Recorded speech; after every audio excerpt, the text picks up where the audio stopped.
Christmas. We all know what it's about. We all celebrate it every year. What do we actually think of when we hear the word Christmas?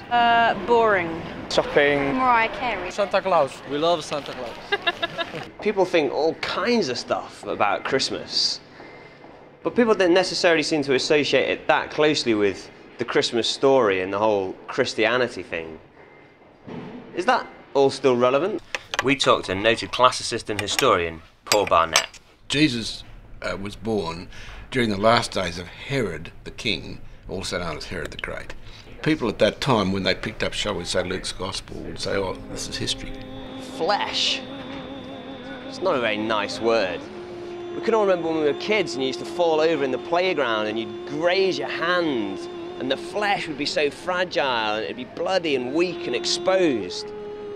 It's a pretty powerful idea then that God would become flesh. If Jesus is not born of a virgin, he is just a special man. A prophet maybe, but that's all. But we are absolutely convinced, and the whole New Testament absolutely convinced, that that is just the beginning, that he is in fact the Son of God. Blasphemy! God can't become a human being.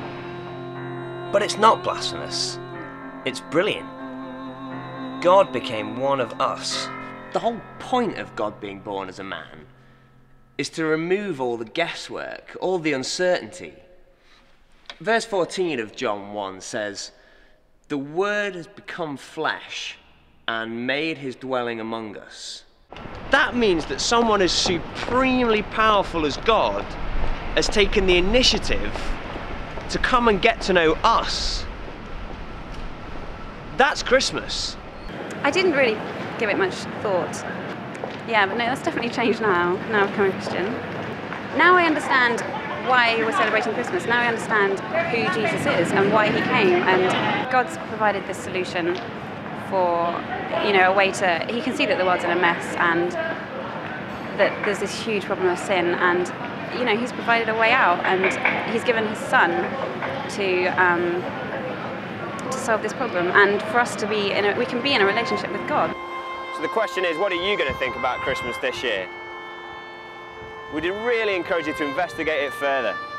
Read one of the gospel accounts, an eyewitness story of what Christmas is really about. Get down to a local church, speak to a Christian friend, maybe even do a course, something like Christianity Explored, that allow you to dig a little bit deeper into what the real meaning of Christmas is.